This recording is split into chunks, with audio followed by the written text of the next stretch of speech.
Black Migos, that's your crew. Yeah, it's my.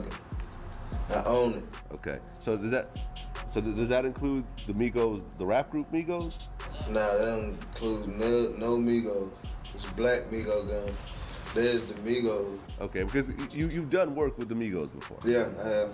But in 2015, the mainstream rap fans would get a much better understanding of Scooter's gang when Vice Media's noisy YouTube channel, in the aftermath of the great success of their 2014 series about Chicago drill scene, would make a similar series about the Atlanta trap scene. In episode 5, they would visit young Scooter at some of the main spots of his Black Migo gang, including the former Bixby Court Apartments at 1910 Bixby Street, at the time known as the Kirkwood Apartments. These apartments would actually be demolished not long after Noisy's visit and replaced with luxury condos that even have a large pool in the courtyard. They would also visit the Edgewood Court Apartments in Edgewood, a neighborhood directly west of Kirkwood, where Scooter would seemingly live at least in 2011, as can be seen from his arrest records. These apartments have also received a bit of a facelift since the show was filmed. Scooter would keep putting out several mixtapes per year, like Jug Season in January 2015, the collaborative project Jugathon with the producer Zaytoven in May, and Married to the Streets 2 in November. In 2015, he would also finally become a fully free man, as he would get off probation for the first time since 2011, but unfortunately in October, reports would surface that Scooter had gotten in a serious altercation at the infamous Magic City strip club, where he had allegedly robbed another rapper, leading to a confrontation and shootout with some off-duty police officers who were working as security, which ended with Scooter getting shot in the foot. On Reddit, Scooter's fans would hilariously react to the news by quoting his lyrics, showing that he had become known for his unadulterated stories from the streets. Fortunately, this story would seemingly turn out to be complete cap, because having a shootout with the cops would have definitely sent Scooter back to the same cell with Gucci. And unlike Gucci, we probably wouldn't have gotten from 2013 to 2015, he would clearly step back from rap, and while he would still release projects, they would begin to come out with longer and longer intervals, and he would never again receive a similar mainstream solo hit like Columbia. Now, this doesn't necessarily mean that young Scooter was slowly becoming irrelevant, as his singles and music videos would still rack up millions of views, not to mention that he would still get features, or would feature on songs with his famous friends, like the 2017 song Goo Wop by Young Thug that featured Scooter, as well as Quavo and Offset from the Migos, which had a music video racking up over 150 million views. Scooter would also help the next generation of rappers from his hood get into the industry, most notably Rallo, who is almost 10 years younger than Scooter, but would grow up close to Scooter's family, and would be affiliated with both the Black Migo gang and a gang known as Fam Goon, who would operate particularly around the area known as The Bluff in northwest Atlanta, known as perhaps the most infamous drug dealing neighborhood in Atlanta. How'd you link up with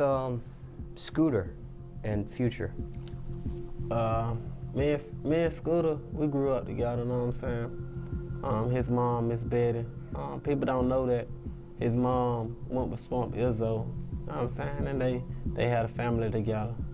And I think that was back when Swamp was working at AutoZone. And me and Kyrie, we was best friends. That was Miss Betty's son, which is Scooter's brother.